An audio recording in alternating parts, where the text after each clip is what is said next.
The Globe Theatre is one of Dunedin's foremost community theatres, started up by a theatre-loving couple in 1961, when they extended their drawing room of their 1860s home to create a local entertainment venue. There are stories of Frank, a former caretaker that once worked and resided at the theatre, thought to still be there, working and residing to this day. Haunted Auckland's Mark, Sam and Barbara journeyed down to Dunedin to investigate the theatre and hopefully meet Frank. Anything that might be Frank related, because he was a caretaker, to me, if his spirit's there, he's looking after the place still, you know. But certainly, when I've been alone in the place, I haven't really felt or seen anything, but I have during shows, which was interesting. So there was the most amount of energy. Yeah, He stirred up Lots of for people. well, the interesting, I'll tell you that story because it was quite fascinating. I was in the writing box looking down, and you can see the back of the audience. There's a seat on the very end of the front row. I'm pretty sure it was empty during the show, and at the end of the show, I was doing switching everything off and waiting to turn the worker lights on for the audience to go out. And I'm sitting there. There's an old guy sitting there. Who's this old guy sitting there watching the crew bloody, you know? And my wife's the front of house manager, so on the way home I said, who was that old guy? Because I couldn't switch in. I said, sitting in the front row watching the crew. And she said, what old guy? I said, there's an old guy with a hat on sitting in the front row. She said, oh, there wasn't an old guy in the front row. And I thought, well, either he's someone who's moved after the show and sat there, or, you know. But what made me think is there's a painting, a self-portrait of Frank in the foyer, and the guy looked like Frank. But So people have got a name and have also got an image now. yeah, there is actually an image of the guy. So, but a lot, yeah. So I don't know whether, I mean, again, it could have been, because quite often people will move around after the show and sit and wait for someone. But she said, oh, there was no one allocated in that scene. I said, well, he was definitely sitting there in the last scene, and he was there at the end of the show. Oh. These are the people that started the place, just while we pass them. And who are they? Patrick and Rosalie Carey. Now, they came out from England in the 60s. In the 60s. And Patrick originally was I think he came out to be the artistic director for the Repertory Theatre down the road. Something happened between them and the Repertory, we're not sure what. And they decided they wanted to start their own theatre. And eventually they ended up buying this house. So they started up their theatre company in this house, which was back there, which I'll show you later on. And they were here till about 72, 73, and I think it just, they parted ways, but they also, I think it was just burnt out from both of them, because they were doing production after production here, you know. Mm-hmm. Lots of famous people came through, you know, Sam Neill was acted here, Ralph Hodery painted sets here, James K. Baxter used to hang out here and write plays for them, so... All the big names. Yeah, so I think they just burnt out, and in the end, when they left, they handed the place over to a group called the Friends of the Globe, which was basically the membership that just created up. So officially the Friends of the Globe runs the Globe Theatre, and that's just the community group that runs it, and they ran it through till, well, now. So they were the founders. And this couple here, they came in, Brian and Rosemary Beresford came in early 2000s, I think. The place was in a lot of dire straits, financially, artistically. I think it was just, whether it was to do with the people that were here at the time or whatever, but they kind of came in and turned it around. They had a bit of a theatre background, so they turned it around and got it back onto the reason why it's surviving today. And they were a big part of the fundraising we had for the roof here. They drove that just before I came here in 2012. They were sort of part of that. So yeah, that's the key people, I guess, in the place. On down here, I'll show you the self-portrait of Frank Grayson, the man who was a caretaker here. So Frank was here with the Careys, and I believe with James K. Baxter and all those other people. And I think either the late 70s or early 80s he passed away, but he lived upstairs here for a time. So he looked after the place after they'd gone, and he's believed to haunt the place today, Frank Grayson. So, and that's a self-portrait. He painted with Ralph Hodery a lot, did a lot of paintings with him apparently here, and there were several paintings around the place that people thought were Ralph's, which we think are actually his because they're not signed. So. Wow. Yeah. But when Ralph died, and a lot of former members mysteriously turned up and helped themselves to paintings, and now, as Bruce says, there's a lot of Hoderys hanging on walls around Dunedin. Right. And we think they might have belonged to this place, but trying to prove that's, you know. But he used to do a lot of set painting. James K. Baxter, of course. I think he worked with James K. Baxter as well. I'm not sure. I know he acted in some plays. He might have been a set builder and painter and stuff as well, but he certainly was on stage at some point. So, yeah, that's basically the man here. And the room you're in now is the foyer. Of course, this was built on. This was the last part built on. I'm not sure when it was built on, 80s maybe, but where the main door goes through the auditorium, that was the original. You walk straight in and you're in the theatre. There was no box office apparently. So this part here is the theatre, the auditorium. You'll see that red panel there going straight up. It fit one before the door. That was where the theatre finished originally. Apparently. Right. Wow. Okay. The seats were like this, so raked up. All this was built on by members in Patrick Carey. They just had apparently they had a builder that was on holiday from the UK come in and help them, and they had bricklayers, and it was all built. The bricks were all built and put on by members and stuff, and the roof was built by members. Well, now it's probably in the days where you didn't need building permits. I'm not sure, but it was all built by members, and that was extended on in the late 70s. They extended it further on to give more seating and stuff there. So they built this on because they were doing the theatre performances in their lounge, which I'll show you as we step through this curtain. This is where the house starts. This was the lounge room. The backstage, which around here, was the lounge of the house, and this is where they were doing their performances originally. When did it switch over? 63, I think it was. I think it's on the door. 63. They finished it and put that on. But yeah, they used to do all the performances in here, which must have been, God, would have been tiny audiences. So this was it. Yeah. So what is now our backstage with a window there. This was basically the performance area for them in here. Come through to the house. This is the Dr. Seuss store. It's not paranormal, unfortunately, that door. It's a tree room. Beautiful. Love it. It's a tree room. There's a tree planted out here that was planted at some point in the very early days of the house, and someone never realised it would grow as big as it did. And the roots come in under the house and pushed that wall up, and the floor. When we had the rebuild done, the builders came around and said, "Oh, if we try and move that wall, the whole thing will collapse. So just leave it. You can't take the tree out because it'll collapse as well." So. Charles the First out there. Yeah. Who painted that? The caretaker. Well, not sure. It's always been here. No one can tell me except to say it was once used in a play. Right. So, but it would have been painted here by somebody. So. Oh, I like it out here. This is great. Yeah. A bit more like it. So this is a Fantastic. Look at this. I love it. I know. I'll take it up there in a sec. That's I'm not sure what this room was, but if that was the lounge, this must have been. This is now the main dressing room, storage room. I get that this was probably just another lounge room or something. But and through here was the last part of the house. Was above it. There's a fireplace here. This is where the kitchen was. Here. I think we had this all rebuilt during the rebuild stage because we had to trigger building new toilets and stuff which were out here, so we got this done. That wall was about to collapse on us about 4 years ago because Arthur Barnett, who used to own like DIC and all those sort of stores, built some houses back here in the 80s, which apparently when the building happened, the dirt just got pushed against the wall of the house. Why we allowed that, who knows, but it effectively bowed the wall like that, and the whole top area was going to collapse, so we just put a concrete wall in there to hold that up, really, right through, and that was that part. And then there's just a garage workshop, which, so I think, yeah, so this is, the house goes above us up to there. I think originally there was a kitchen here and there was a lean-to out there or something. The son of the Careys came and visited us a few years ago, and he told us that I think there was a lean-to out here and there was sort of outhouse toilets out through here, which are now new ones.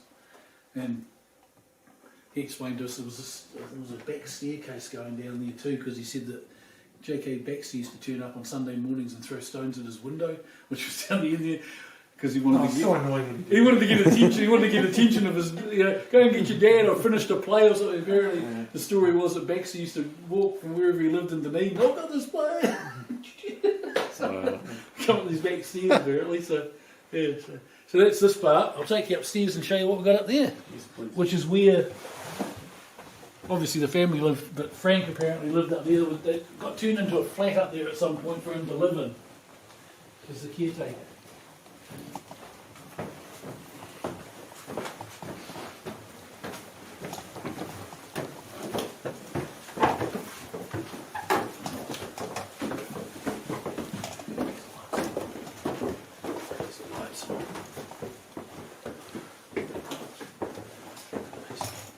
It's now basically just our wardrobe props area. So, this is the huge master bedroom. And this wall here is that's where the theatre starts. So basically there, onwards is the theatre. So we're above the backstage area now. Yeah. So this was the master bedroom, but yeah, apparently there must have been several people at any one time would sleep in this room, which you can imagine it's bigger than most people's lounges, to be fair. That's the fireplace over there. Yeah, Yes. yeah. So we kind of had collected that many, as you can see, suits, small men's suits. We've been culling our wardrobe for the last few years, but there's still too much.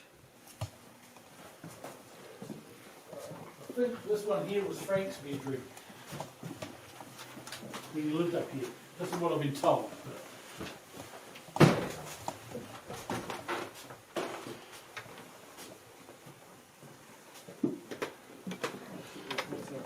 So I think this was the room that Frank slept in when he lived here. At least that's what I've been led to believe. Okay. Again, I'm only repeating what people have told me. And then further down was kitchen facilities and stuff for him, which is just down the end of the house here, which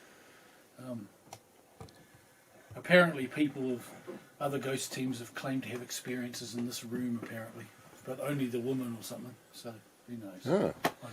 a selective ghost. I was there for a little while tonight. Hey, How many yeah. other groups have been through? Oh, there was one back in the 90s and there was another group earlier on in the year. They decided to come in.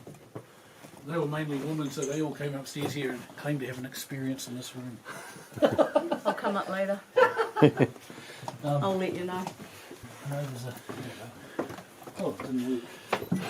There it is. Nothing happens, I'll So down in here, yeah, I'm not sure.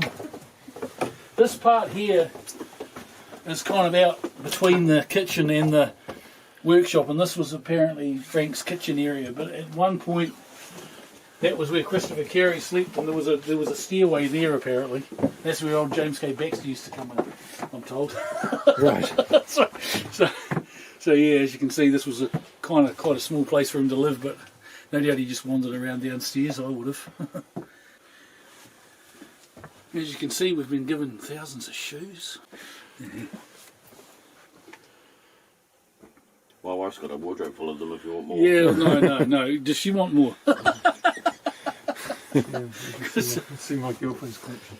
Yeah. Oh, there's yeah. Oh my God. I've got like 4. It's actually been called out quite a bit. When I first started here, they had just these suits and suits from the 30s and 40s, but small men's ones, and shoes and shoes. People must have just left stuff over the years and just never. Well, someone died. Oh, here, have the clothes. Yeah. Where's it worth sitting down and having a chat to whoever might be here? Well, if you want to say that Frank's here, he lived up here, try somewhere up here, maybe for a session to start with, but I mean, the theatre as well, to me. I spend most of my time in the theatre, of course, so I try not to come up here, just because it's costumes, it's not my area. It would be the wall that it was on. If anything happened, it was on that wall, directly below it, I think. There's a light switch in this one. There. I've got your room. Okay, Frank, let's go sit in the corner. Okay. Can I that tripod? No, hold it. Leave the tripod out there. Bruce, will be right. Yeah, thank you. I'll just hold the camera. With the other ready up here. Yep. The meeting on the ground. Oh, you put one on the ground there. And so one there.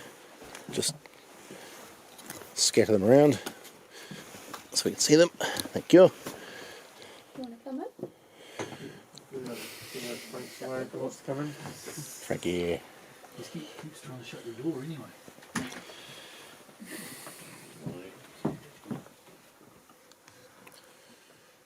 Cool.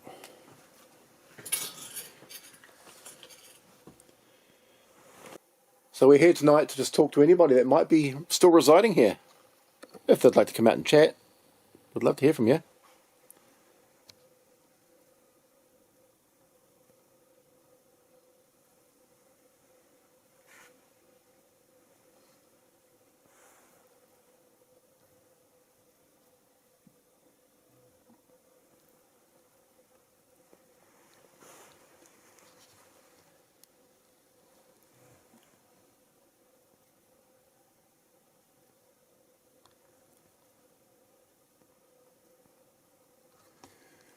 Frank, would you be here?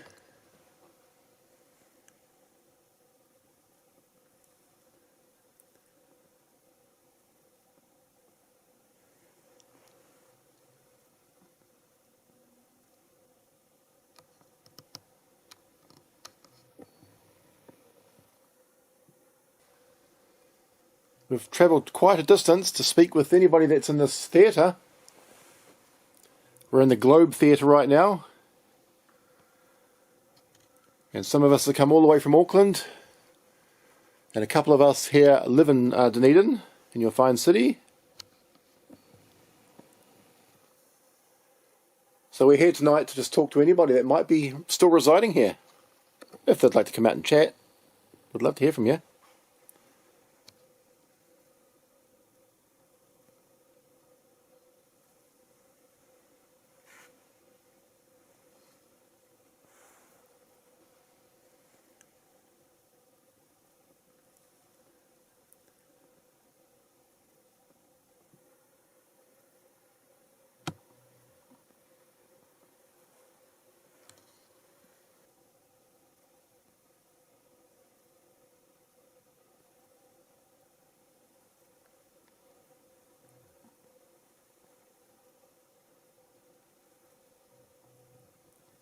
Frank, are you okay with us in your room?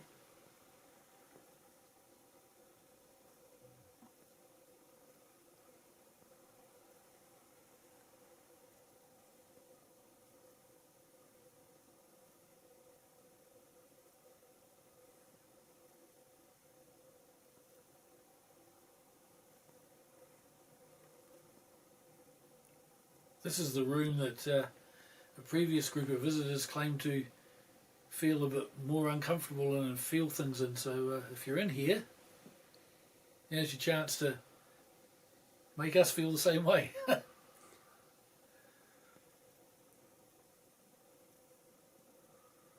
Yes, we welcome you to interact with us any way you can.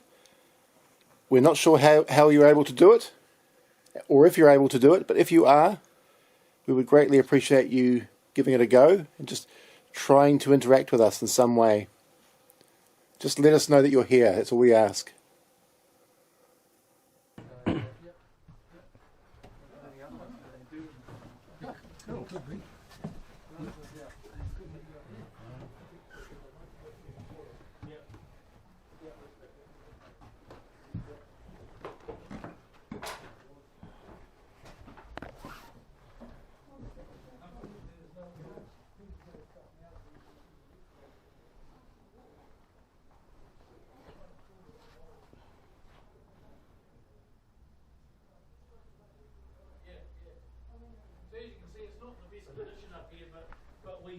We kind of made the decision that rather than we had an architect that wanted to completely restore the place to its glory, and we were like, well, let's just put a wall and hold it up and we can use the room as storage, rather than spend hundreds of thousands doing stuff that no one was ever going to see, you know.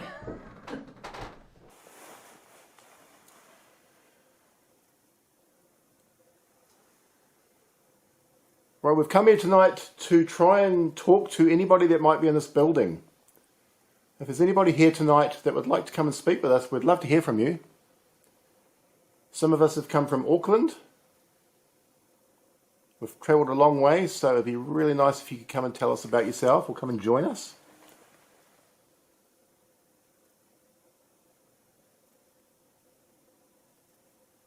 If it's at all possible for you, could you please tell us your name?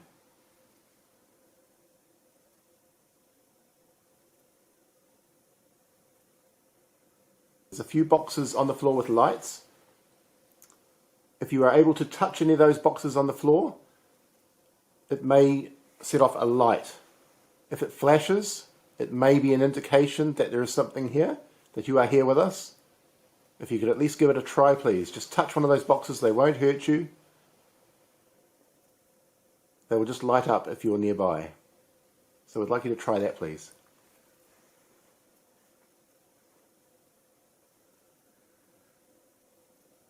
One on the left is a bit of fluctuation there. Are you touching one of the boxes now?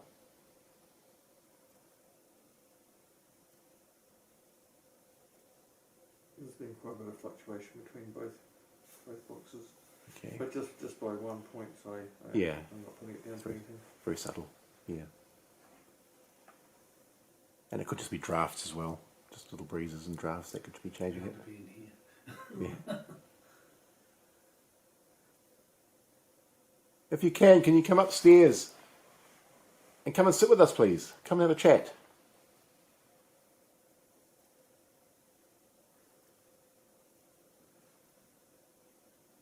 We would really like to get to know you a little better, find out a little bit about you and your history, if we can.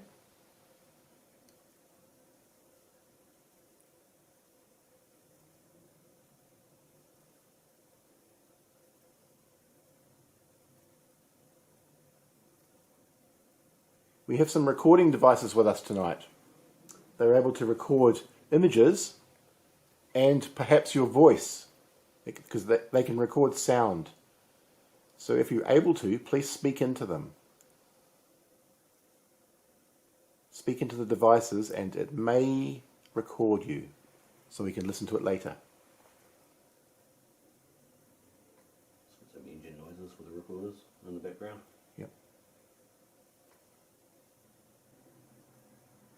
Frank, it's Brian, the technician here.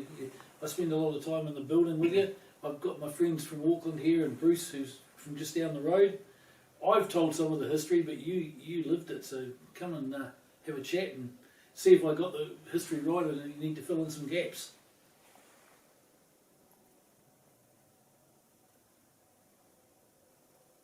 Brian has worked here for a long time, Frank. He's been in the building for a long time. So he's told us quite a few stories. Perhaps you've seen him around. Maybe it was you I saw sitting in the front row a couple of times, watching the show and watching the crew change afterwards. If it was, let me know it was you. That would be kind of cool. Then I'd know you were here and looking after us.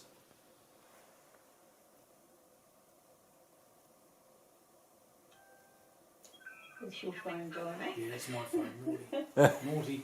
He's calling. Frank's messaging. Yeah, he probably did. Wouldn't it be freaky if I get a message? That was good timing. Wouldn't it be funny if it was though?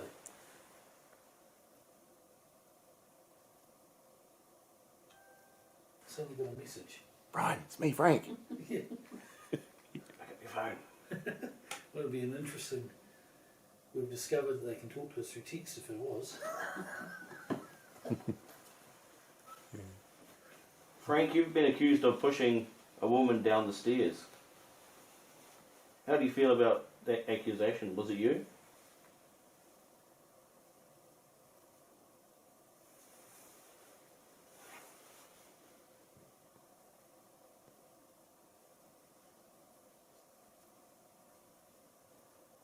Such a quiet building. I just can't believe how, with the age and the look of it, you would expect to be hearing lots of clicks and taps and all sorts. But it's very quiet. It is actually. Yeah.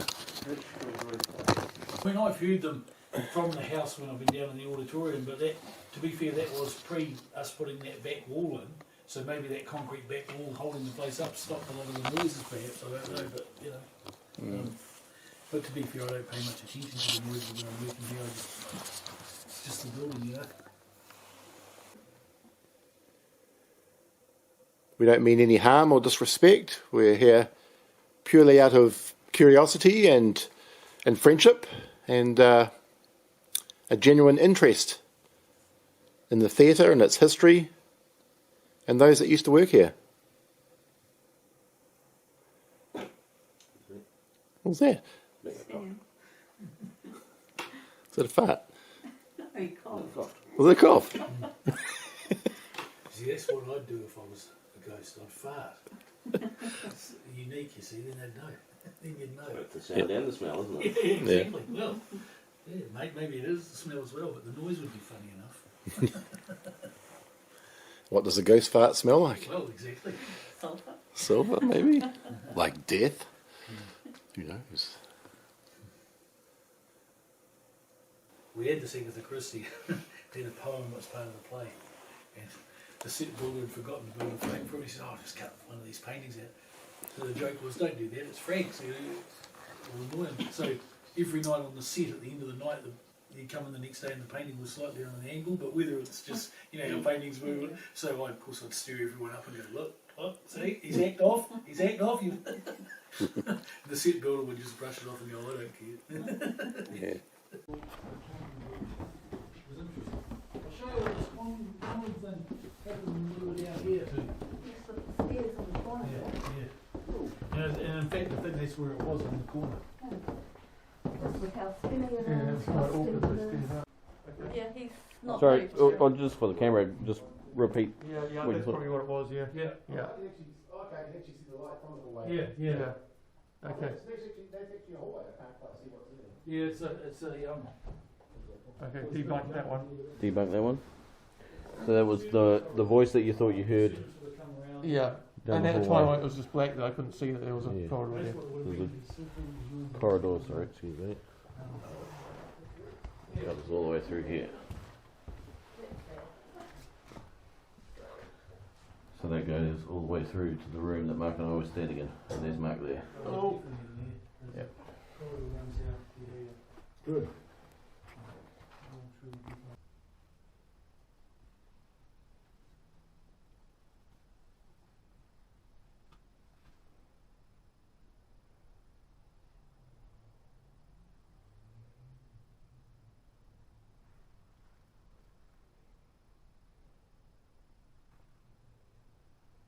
It's awfully quiet in here as well. Frank, I'm a lady. You tend to do things to females. At least that's the legend. By all means.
touch my hair, pull my jumper. Just don't push me down the stairs. Got no problem.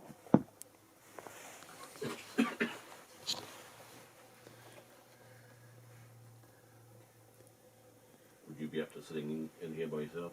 Yeah, no problem. Yeah, this is the room that they allegedly said where they felt uncomfortable, and which begs the question of, do you bring things with you? You know, do you bring these things with you yourself rather than it actually being here? Maybe they brought something with them that was in the room with them. I just find this room very quiet. All the clothing would be soaking up all the sound as well. It'd be like a giant sponge soaking up all the any Maybe sound. they're claustrophobic, and that's what Could have been. made them feel uncomfortable. Could have been. Yeah. Yeah, sometimes, yeah, they can do it, or sometimes like the smell of like a mustiness in Yeah. old costumes. Smell is usually important in setting people off. Yep. I used to work in clothing, and used to have a clothing shop, and used to have friends who worked in clothing shops, and used to get these people come in the shops, and they're usually kids, and they would do this. Oh, that And would they go, drive me we insane. used to call them rack fuckers. And you had to go up that because you want even space in between your gums, and they would just screw your racks. Yeah. So, yeah, if I was the caretaker in here and someone did that, I'd get really annoyed. Yeah. What do you think about that, Frank? Oh, that's my stomach. On cue. Oh, that was an answering. Yeah. It's a rack fucker in the house. And the costumes on the floor. Now, what do you think about your bedroom being a part of the wardrobe now? It's a bit of a mess, Frank. Bit of a mess, but there's plenty to choose from.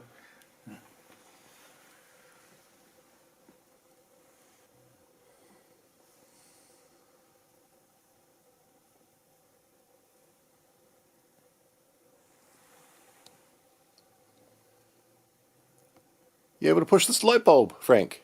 Or anybody else that's in this room with us? Maybe push the light bulb.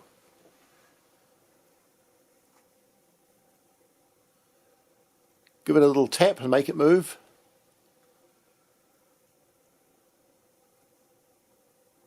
We always live in hope. It never happens, but one day One day it will, and you won't know what to do. we won't have a camera on it. Get quite excited and be like, woohoo! Cameras will be turned off and it'll start happening. Yeah, I can see this lady getting pushed. Yeah, I think too. Yeah. Whoa! And in fact, I think that's where it was in the corner. If those lights are too bright, let me know.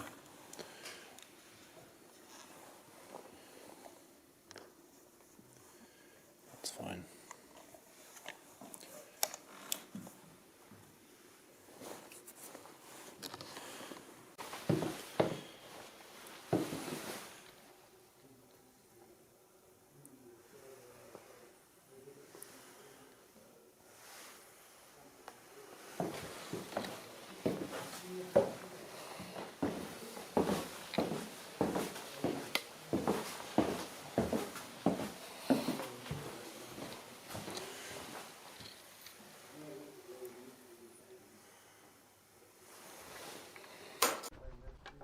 Nothing happened. Nothing happened. Are you disappointed? Yeah. Yeah. Maybe I should not come back. Maybe you need to go in there with another woman. Well, I told him I'll be back.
Uh-oh.